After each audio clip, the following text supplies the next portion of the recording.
Sa video na ito ay tatalakayin natin ang pananakop sa makabagong panahon.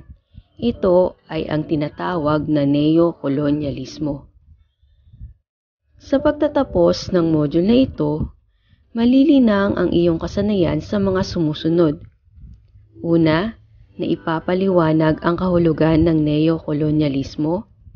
Ikalawa, natutukoy ang mga paraang ginamit sa pagpapalaganap ng neo-kolonyalismo. Ikatlo, nasusuri ang anyo ng neo-kolonyalismo. At ikaapat, natutukoy ang mga epekto ng neo-kolonyalismo. Tingnan ang larawan sa inyong harapan. Suriin ang mga produktong paninda na matatagpuan sa tindahan ni Aling Marites. Alin sa mga ito ang iyong bibilhin? Bakit mo binili ang mga nasabing produkto? Ang inyong kasagutan sa nasabing gawain ay may kaugnayan sa ating tatalakayin, ang neo-kolonyalismo. Ngunit ano nga ba ang neo-kolonyalismo? Ito ay nagmula sa salitang neo na nangangahulugang bago at kolonyalismo na ang ibig sabihin ay pananakop ng isang makapangyarihang bansa sa isang mas mahinang bansa o lupain. Kung kaya't nangangahulugan ito ng bago at ibang anyo ng pananakop.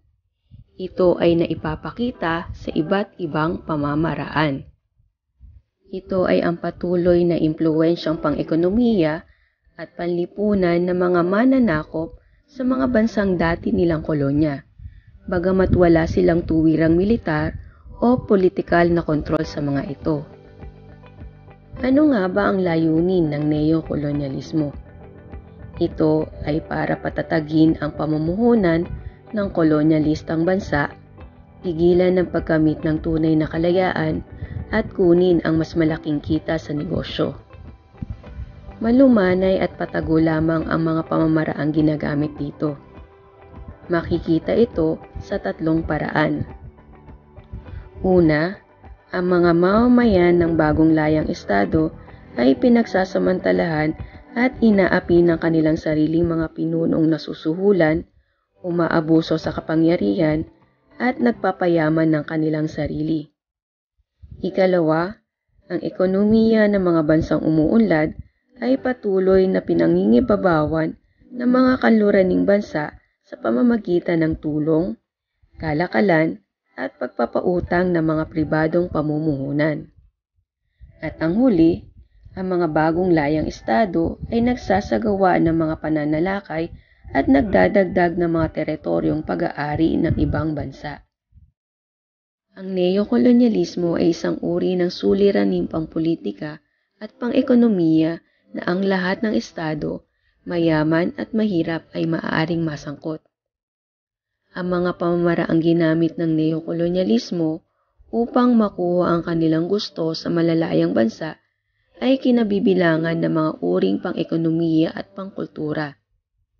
May mga pagkakataong ginamit din ng militar at ang mga pailalim na gawain ng mga institusyong pang-espiya. May iba't ibang uri o anyo ang neo-kolonyalismo. Ito ay ang ekonomiko, kultural, dayuhang tulong o foreign aid, dayuhang pautang o foreign debt, lihim na pagkilos o yung tinatawag na covert operation. Una ay pang-ekonomiko o yung tinatawag na pang-ekonomiya. Ito ay naisasagawa sa pamamagitan ng pakunwaring tulong sa pagpapaunlad ng kalagayang pangkabuhayan ng isang bansa, ngunit sa katotohanan ay nakatali na ang bansang tinutulungan sa patakaran at motibo ng bansang tumutulong. Ikalawa ay ang kultural o pangkultura. Sa pamamaraang ito, nababago ng neo-kolonyalismo ang pananaw ng tinutulungang bansa sa mga bagay na likas na angkin nito. Bunga ng kulturang dala ng dayuhang tumutulong o bansang dayuhan, nababago ang pinapahalagahan ng mga mamamayan na tinutulungang bansa sa pananamit, babasahin, maging sa pag-uugali. Halimbawa nito, itinuturo ang kabihasnan, kasaysayan at wika ng mga Amerikano kaya naaapektuhan ang sariling kalinangan pati na ang paggamit ng sariling wika. Ilan lamang ito sa naging dahilan ng pagtataglay ng mga Pilipino ng kaisipang kolonyal na pumupuri at dumadakila sa anumang bagay na gawa ng United States at nagwawalang bahala sa mga bagay na gawa sa sariling bayan. Bahagi rin ng neokolonyalistang kultural ang pagpasok ng iba't ibang pagkaing Amerikano na ngayoy palasak na sa mga Pilipino, tulad ng hotdog, hamburger, at mansanas na ipinagpalit sa mga katutubong pagkain tulad ng kalamay, puto, latik, kinatan, bibingka at marami pang iba. Maging ang pananaw ng mga Pilipino sa buhay ay nabahira na rin ng imperialismo. Naghangad ang mga Pilipino ng mga materyal na bagay na naging batayan ng katayuan sa lipunan.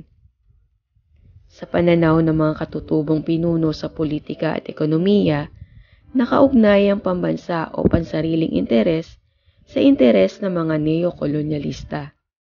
Dahil dito, madaling naimpluwensyahan ng huli ang una upang gawin ang mga nais nila.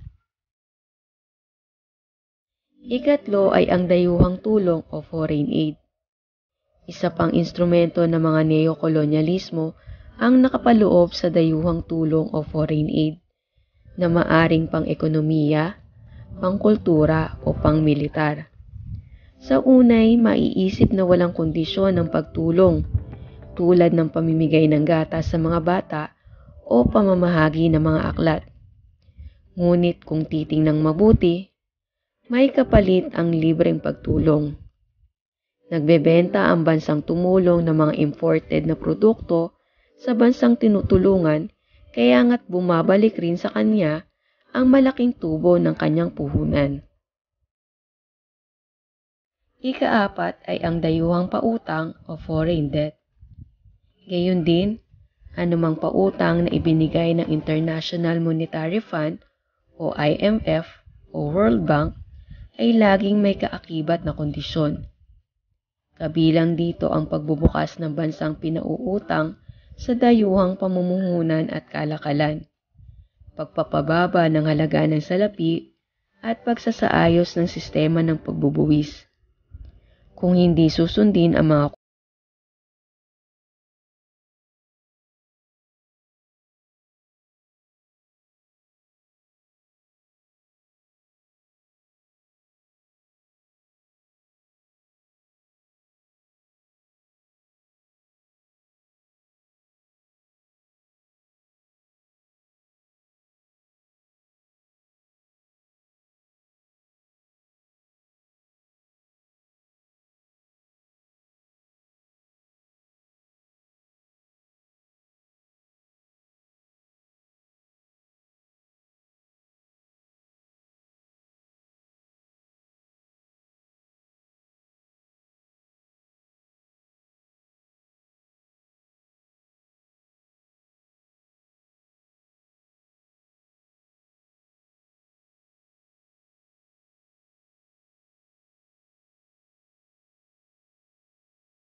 bagay na gawa ng